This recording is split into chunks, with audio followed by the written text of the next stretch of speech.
Hi, and welcome to Watch It Played. My name is Rodney Smith, and in this video, we're going to learn the 2 to 4 player game, Batman Everybody Lies, designed by Ignacy Chevicek and Veronica Spira, and published by Portal Games, who helped sponsor this video. The criminals of Gotham fear Batman, but he can't watch every corner of the city, so Commissioner Jim Gordon has recruited you and the other players to a secret task force to pursue the cases his police officers can't. You'll need to work with the other players, but can you trust their motives when you know you have secrets of your own to keep?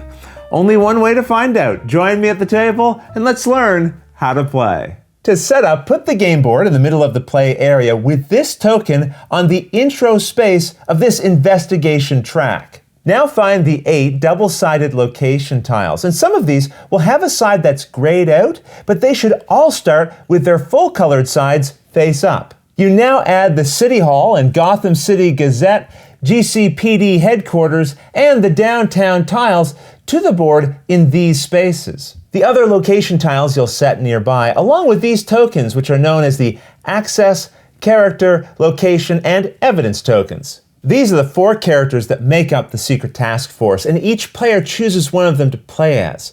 In the very first scenario, someone must play as Vicky Vale, as we'll see, but otherwise, pick any other characters that you want. In this video, we'll assume we have 2 players taking Vicky Vale and Harvey Bullock. When you have fewer than 4 players, any characters you didn't pick are flipped over to their listed informant side. No player controls them, but they can still assist you, as we'll see. Batman Everybody Lies is made up of 4 episodes that you play in order, starting with the prologue, which is technically numbered as Case 0, and then continuing in Case 1, 2, and 3. And each of these episodes have their own decks, known as lead decks, which I've laid out here. While you're playing one episode, you don't need the decks from the others, so we'll return them to the box for now. No matter which case you're playing, you'll also set out the personal goal and scene decks. Each of these have a covering card to prevent you from seeing the cards that are underneath, so never examine these decks until you're told to. This is a game that's assisted by a website, so we now need to go to playdetective.online and create a free account. After logging in, you'll see a variety of game options. We have tutorials for some of these other ones if you'd like to check them out, but for now, we'll select Batman Everybody Lies. I should point out that for this video, I have an early access version of the website, and over time, as it's updated, some things might change slightly from what you see when you play, but if so, you should still have no trouble following along here. Also, although this game is full of secrets that you'll uncover as you play, I'm not going to spoil anything other than what's necessary to teach the rules, and anything I do show, you'd uncover in the first few minutes of playing the game anyway. Once you're logged into the Batman section of the site, select the Prologue mission. It then asks you which characters you're playing with, so we'll select Vicky and Harvey and then tap Continue. Now we've finished setting up the rest of the game by laying out the included Gotham map and looking for the sealed envelope for our case, which is number 0 for the prologue. Inside, you'll find the introduction to the episode, which you open and flip over. In the top right-hand corner, it shows our current location. This says the offices of the Gotham City Gazette, so we set this token, which represents our current position, onto that location tile. Now read out the story presented here, which will explain the situation you find yourself in. I'll give you a quick summary.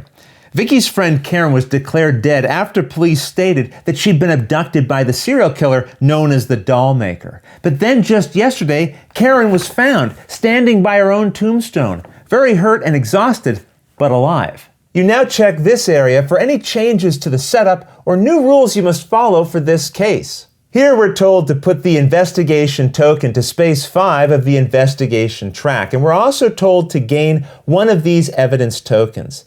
Any evidence you gain is set in a shared pile that any player can use later, and if you ever run out of tokens in the supply, just use a suitable replacement. In this box, we're told the goal of the case. Find out who kidnapped Karen. We know the police claimed it was the doll maker who took Karen, but they also claimed that Karen was dead, and she's very much alive, so something isn't lining up and we need to figure out for sure who kidnapped her. Your episode may also have special rules, which you'll find here. In this case, we're told that the game begins with just Vicky pursuing the goal, but soon the other characters will enter the case. You'll also find a section called Further Leads here, which we'll learn about later. While playing, it's a good idea to have pens and paper handy for taking notes, but otherwise, that's the setup. In Batman Everybody Lies, you and the other players will be working towards a shared goal. In this case, we need to figure out who kidnapped Karen. Now, players may also gain their own personal goals, as we'll see later, but this first episode is really meant as a warm-up. It won't be too challenging, but it will help you get a sense of the game and learn about your characters. Now, the game itself isn't played in turns. Instead, players will look at all of their options together and then decide together what it is they want to do next. Usually, this involves resolving leads. So let's see how that works.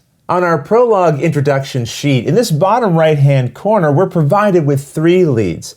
And a lead always has a short description, a number, and then a location. And you can always pick to pursue any lead you currently have. So let's say our group decides to visit the GCPD to check the files from Karen's case. To follow a lead, we need to check 2 things. First, we look at the listed location. In this case, the GCPD headquarters. This is where we'll be following the lead. You now find that tile on the board and see if it has a cost printed on it. If so, you must pay that cost to follow the lead there. We see no cost in this case, so we can freely travel here, and to do this, you flip the token over and then set your location marker there. Anytime you follow a lead, you then advance this investigation token 1 space. And we'll talk about why this matters a little later. Now though, look at the number printed with that lead, and here we see that it's 002. We now go to the lead deck of this case and fan the cards just as much as necessary to find that number in the top left-hand corner, pulling that card from the deck. But avoid looking at any of the other leads until the game instructs you to. Leads are read from top to bottom. The picture in this corner is the perspective this lead will be told from. In other words, here we're experiencing things from Vicky Vale's point of view. Now we begin reading the lead, and immediately we see a yellow text box. These will often have key instructions you need to follow. In this case, we're told to gain card 2, but pay attention to this icon showing the Joker symbol. That means the card is taken from the scene deck, which has the same Joker symbol on the back of its cards. Like the lead deck, just fan the cards as much as necessary to find the number you need in the corner, pulling it from the deck. Then set this on the table in front of the players. Scenes stay out for everyone to examine and will show the story that is unfolding and may even contain clues, so examine them carefully. With the scene collected as instructed, we would now read the rest of the lead text out loud. Then at the bottom, we come to another yellow box which tells us to read files at 002. Anytime you're told to read a file, that means you now go to the website. Remember, we logged into the website during the setup, and here we have access to a database to search for files. For leads that come from the main lead deck, always ensure this general icon is selected first. If a card from this personal goals deck ever tells you to read a file, you instead tap the icon of the player that lead refers to. For now, we leave general highlighted, and then in this box here, we enter the file number we were told to read. In this case, 002. You don't have to include the @ symbol if you don't want to. Now we tap search. After a moment, we'll be given some new information. In this case, the files on the police report of Karen's abduction, which we'll read looking for clues that might help us with our case. While playing, you'll want to have a pen and paper handy to write down important information you find and ideas that you have, because this will really help you as you're trying to solve the case. When you're done reading, you can tap Return, which will take you back to the main menu. From here, you can look up this file number again anytime you like, and you'll also find it listed at the bottom along with any other searches you're allowed to revisit. I should probably say, you're not allowed to just guess numbers and type them into the database. That would be cheating. You can only enter numbers that the game has given you. We've now finished this side of the lead card, and if you see this symbol, it means you flip the card over. Here we continue reading the text out loud and then come to another yellow box. This tells us that if Bullock is on the team, in other words, if there's an actual player controlling the Bullock character, then that player gains card B. Lettered cards come from the personal goal deck, and as usual, just fan them to find and collect the card you're looking for. But there is a catch. Only the related player can take and read a personal goal card. Our lead told us that Bullock gains card B.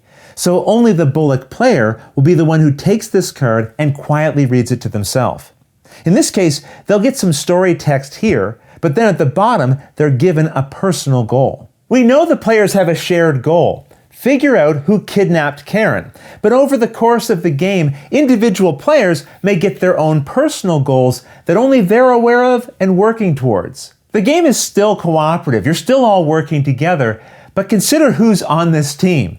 You have Vicky Vale, a young, passionate journalist. Harvey Bullock, a surly detective. Warren Spacey, a weary veteran journalist. And Catwoman, a thief. This is not a crew that necessarily trusts each other. I mean, a detective might work with a thief in order to solve a case, but he probably wouldn't tell her all his personal secrets. And that's what your private goals represent. A chance for you to have your own story and motivations within the game. Just again, keep in mind, you're still all working together. And if as the story goes on, you wish to share some of your personal secrets, that's up to you and the way you wish to play your character. The idea here is just to have fun with it. I should mention, if a lead ever tells you to gain the personal goal card of a character who's not being controlled by someone in your game, you just ignore those instructions. In our game, we're just using Vicky and Harvey, so we don't draw any private cards for Warren or Catwoman. That said, when playing the prologue, you should follow the leads listed here early on for any characters the players do control, as these will introduce them into the story and give them their secret objective. Going back to the lead card we were previously reading, after Bullock gains his card, we're now told to gain 1 evidence token. As we saw, these are taken from the supply and added to the pool of tokens the players have collected so far. Now we come to the bottom of the lead, which provides us with a further leads section. And these are new leads we can follow later if we want, just like any of the other leads that we're aware of so far, like the ones that were on our prologue introduction sheet. Either way, once you finish reading a lead, you place it near the game board, and you can freely examine either side of any of the cards you've collected, both as reminders for their information, files they've given you access to, and new leads you might want to follow. So that covers how you resolve a lead card. But now we need to go back because there's a few more rules about the costs of following a lead that I need to go over. Before, I said to follow a lead, you must pay any cost showing on its location tile, and then you flip it over. Some tiles, like City Hall, the Gazette, and Downtown, never have a cost. They are the same on both sides. But the GCPD is different. It starts with no cost, but after you visit it, it's flipped over and then shows a cost on this side. A cost always starts with the spend keyword, and then it tells you what you must spend. In this case, one of these tokens. But we don't have one of these tokens right now, so that means we can't follow any new leads at the GCPD, even if our location token is already here. So in other words, the first lead at the GCPD is free, but a second one would now cost us a token. So how do we get this required token? Well, your character ability might be able to assist. The player controlling Harvey has 2 abilities, but let's focus on this second one. It says that if we spend 2 evidence tokens, we get this token. This means we return 2 evidence tokens to the supply from the ones we had, and then we gain this new token in exchange. All the players have access to these tokens once you've collected them. So on a future turn, we might agree to follow a new lead at the GCPD, and since we have this token, we can now spend it to pay its cost, returning it to the supply, and then we flip this tile over and follow the lead. Now this means the next time that we want to follow a lead at the GCPD, it will be free again because there's no cost. Of course, at that time, we'll have to flip this tile over, meaning the next time we want to follow a lead here, it will have a cost again. Also keep in mind, if you have access to a lead and its location is not yet on the board, you now add its token to the board. For example, this lead requires Blackgate Penitentiary, so we would add that tile to the board and can now travel here to follow this lead if we pay the location cost on its tile. Also remember, anytime you follow a lead, whether it had a cost or not, you always advance this token 1 space. This tracks how much time is passing, and the quicker you solve the case, the better your score might be at the end of the game. Just keep in mind, you really can take as long as you want. If your marker even gets to this final space, you can still follow new leads, you just don't advance the marker further. But keep in mind, as players, you shouldn't be trying to go through every card in the lead deck. There's no card in here that's going to just solve the case for you and tell you the answers. In fact, there might even be cards in here that are just wasting your time or repeating things that you already know. Instead, you have to use the information that you've collected to figure out what all the clues mean. When you think you know, you should stop investigating and end the case, and we'll discuss how you do that in just a moment.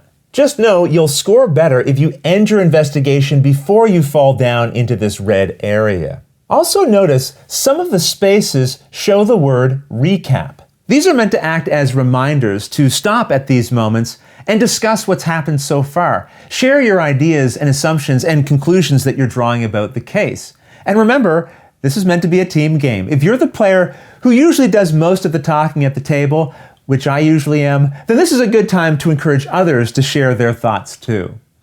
Okay, before moving on, I want to go back to your character abilities and discuss a couple more things. Each player who is controlling one of the characters will have an ability on their tile that says if they spend one evidence token, they can gain the character token showing their character's face. And you can do this at any time, spending an evidence token from the pool, assuming the players all agree. The game may present an opportunity for a player to spend this token in order to advance their personal goal, but only the player who controls this character can choose to spend these tokens. If you have less than 4 players, the characters no one controls will have the informant side of their tile face up, providing an ability any player can use. But these sides will not let those characters gain their personal tokens since they won't have personal goals. Before moving on, I want to talk about these evidence tokens again. We saw earlier that sometimes a lead you follow might give you more of these, but there's another way to get them. At any point in the game, you can perform what is known as an investigate action. To do this, you advance the investigate token 1 space, and then you collect 2 evidence tokens from the supply. And you can do this at any time, as often as you like. And that's how the game works.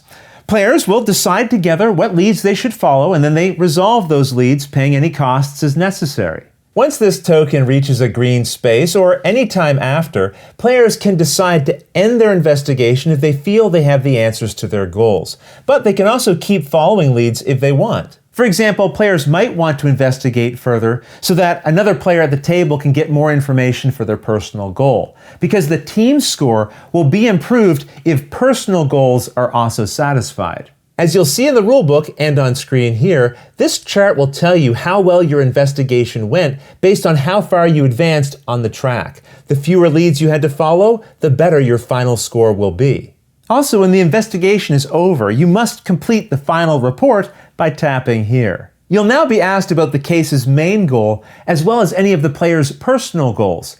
And I'm not going to show you these screens because I want to avoid spoiling anything for you, but just know each correct answer will increase your score, and then you'll be given a summary of your performance and a wrap-up of the case itself. When you're ready, you can then play the next episode's case by using its deck and pulling the introduction from its envelope, which the players will all read together. Players will also find their own personal sheets inside as well, which they privately read, giving them their private goal right from the beginning of the case. Just pull the sheet that shows your character's picture on it. And just so you know, some characters may have a private goal and a private optional goal. And optional goals are truly optional. If you don't complete them, they won't affect your final score, but they might give you an extra sense of accomplishment to finish them too. I should also point out that the game provides instructions for how to reset the episodes in case you want to play them again, trying other characters, or to pursue the investigations in a different way than you'd previously tried. But these rules I'll leave for you to discover on your own. Otherwise, that's everything you need to know to play Batman Everybody Lies. If you have any questions about anything you saw here, feel free to put them in the comments below and I'll gladly answer them as soon as I get a chance.